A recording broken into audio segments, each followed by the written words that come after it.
بسم اللہ الرحمن الرحیم۔ پھر نیکسٹ پیرے میں مصنف نے ایک ایک جملے میں پورا مضمون سمو دیا ہے، جن میں سے چند اہم ہم باتیں کرتے ہیں۔ مثلا مصنف کہتے ہیں اگر کوئی انسان دولت مند ہے تو وہ مکے کے تاجر اور بحرین کے خزینہ دار یعنی دولت مند کی تقلید کرے تو وہ حضور صلی اللہ علیہ وسلم کی ذات ہے کہ جب آپ صلی اللہ علیہ وسلم نے مکہ فتح کیا تو آپ صلی اللہ علیہ وسلم غالب تھے اور کفار مغلوب تھے۔ اسی طرح کہتے ہیں اگر کوئی شخص غریب ہے تو وہ شعب ابی طالب میں محصور اور مدینے کے مہمان کی کیفیت سن لے تو شعب ابی طالب والا ایک واقعہ ہے کہ جب مسلمان 3 سال تک محصور رہے، قریش نے مسلمانوں کا بائیکاٹ کر دیا، تو اس وقت مسلمانوں نے کس طرح اپنی زندگی بسر کی، سوکھے پتے کھا کر، جڑی بوٹیاں کھا کر، یہاں تک کہ سوکھا چمڑا کھا کر اور اس جیسی چیزیں کھا کر مسلمانوں نے بڑی مشکل سے وہ وقت گزارا۔ تو ایک غریب آدمی کے لیے اس سے بڑی کوئی صبر کی مثال نہیں ہو سکتی۔ اسی طرح بادشاہ کا ذکر کرتے ہوئے مصنف کہتے ہیں اگر کوئی بادشاہ ہے تو سلطان عرب یعنی حضور صلی اللہ علیہ وسلم کا حال پڑھ لے۔ اسی طرح اگر رعایا ہے یعنی عوام ہے تو قریش کا جو تسلط اس وقت مسلمانوں پر تھا، وہ وقت اور تاریخی پس منظر کو دیکھنا چاہیے، اس میں بھی ہمارے لیے سبق ہے۔ اسی طرح کہتے ہیں کہ اگر کوئی انسان فاتح ہے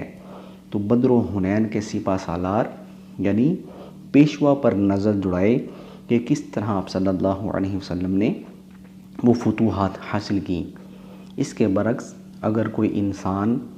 کسی میدان میں شکست کھا جاتا ہے تو کہتے ہیں اس کے لیے غزوہ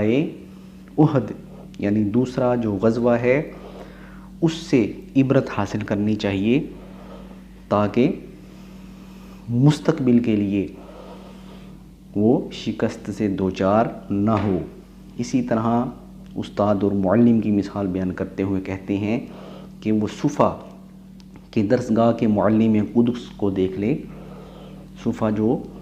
مدینے کی اسلامی درسگاہ تھی، کس طرح آپ صلی اللہ علیہ وسلم نے صحابہ کرام کو تعلیم دی، جو دنیا کے لیے رہنما اور کامیاب انسان بن گئے۔ تو مختلف مثالیں بیان کرنے کے بعد مصنف ہمیں یہ بتاتے ہیں الغرض انسان کسی پیشے سے بھی تعلق رکھتا ہے، کسی مثال کے طور پر اگر شوہر ہے، ایک باپ ہے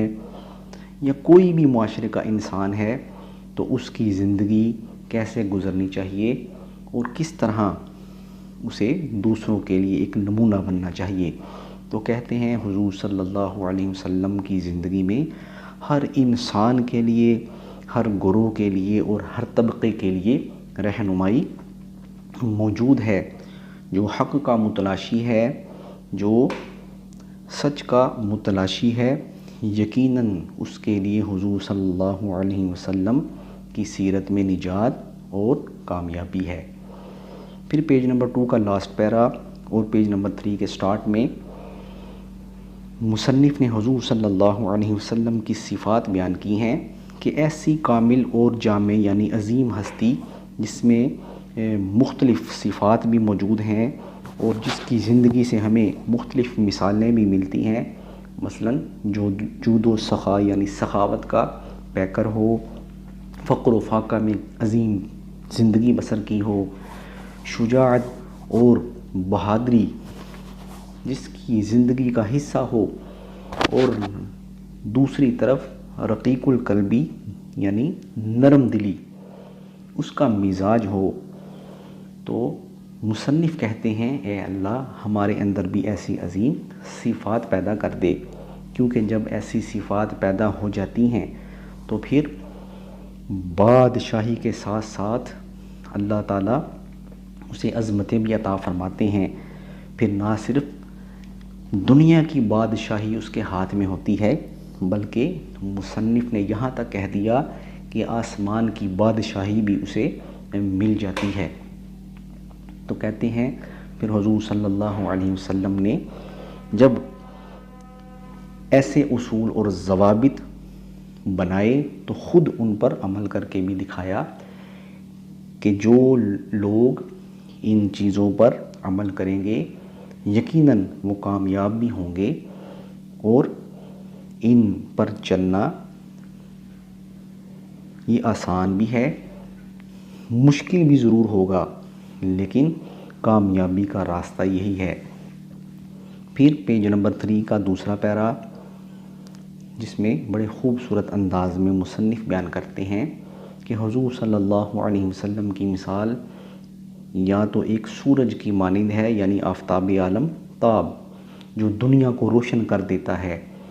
کہتے ہیں جس سے پہاڑ، ریتلے میدان، بہتی نہریں، ہر چیز روشن ہو جاتی ہے. اسی طرح حضور صلی اللہ علیہ وسلم نے کائنات کی ہر چیز کو روشن کر دیا. پھر دوسری مثال دیتے ہوئے کہتے ہیں یا آپ صلی اللہ علیہ وسلم کی مثال ابر باراں یعنی برستے ہوئے بادل کی مانند ہیں جو پہاڑ، جنگل، میدان، کھیت، ریگستان ہر جگہ کو سیراب کر دیتے ہیں. تو کہتے ہیں آپ صلی اللہ علیہ وسلم کی مثال اس بادل کی مانند ہے کہ جس سے ہر جگہ سیراب ہو جاتی ہے، ہر کوئی اس سے فائدہ حاصل کر لیتا ہے. پھر آخری 2 پیرے جس میں مصنف نے پھر مختلف پیشہ کے لوگ جو ہیں، پیشہ اختیار کرنے والے لوگ، ان کا دوبارہ ذکر کر کے کہتے ہیں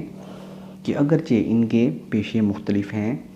سوچ، فکر، ہر چیز میں اختلاف ہو سکتا ہے، لیکن کہتے ہیں حضور صلی اللہ علیہ وسلم جو دین لائے ہیں وہ سچا دین ہے، وہ سب کے لیے ایک ہے. حضور صلی اللہ علیہ وسلم کا قرآن ایک ہے، یہاں تک کہ رسول ایک ہے اور قبلہ ایک ہے. تو کہتے ہیں اختلافات کے باوجود، مزاج مختلف ہونے کے باوجود، طاقت اور صلاحیت مختلف ہونے کے باوجود قرآن، رسول اور قبلہ ایک ہے. اگر کوئی دنیا اور آخرت میں کامیاب ہونا چاہتا ہے تو پھر حضور صلی اللہ علیہ وسلم کی تعلیمات پر عمل کرنا ہوگا. کیوں کہ اسی میں نجات کا راستہ ہے. اور اللہ تعالیٰ خود قرآن مجید فرقان حمید میں ارشاد فرماتے ہیں قُلْ إِن كُنتُمْ تُحِبُّونَ اللَّهَ فَاتَّبِعُونِي يُحْبِبْكُمُ اللَّهُ، یعنی اگر تم خدا کی محبت کا دعویٰ کرتے ہو تو آؤ میری پیروی کرو، یعنی میرے نبی صلی اللہ علیہ وسلم کی پیروی کرو، اللہ تعالیٰ بھی تم سے محبت کرے گا. تو یہاں در حقیقت اللہ تعالیٰ یہ بیان کر رہے ہیں کہ حضور صلی اللہ علیہ وسلم کی جب انسان پیروی کرے گا اس وقت اللہ تعالیٰ سے محبت کا دعویٰ سچا ہو سکتا ہے، لیکن حضور صلی اللہ علیہ وسلم کی پیروی کے بغیر یہ دعویٰ سچا نہیں. تو جب انسان حضور صلی اللہ علیہ وسلم کی تعلیمات پر عمل کرے گا تو پھر اللہ تعالیٰ اسے یہ انعام دیں گے کہ اللہ تعالیٰ بھی اس سے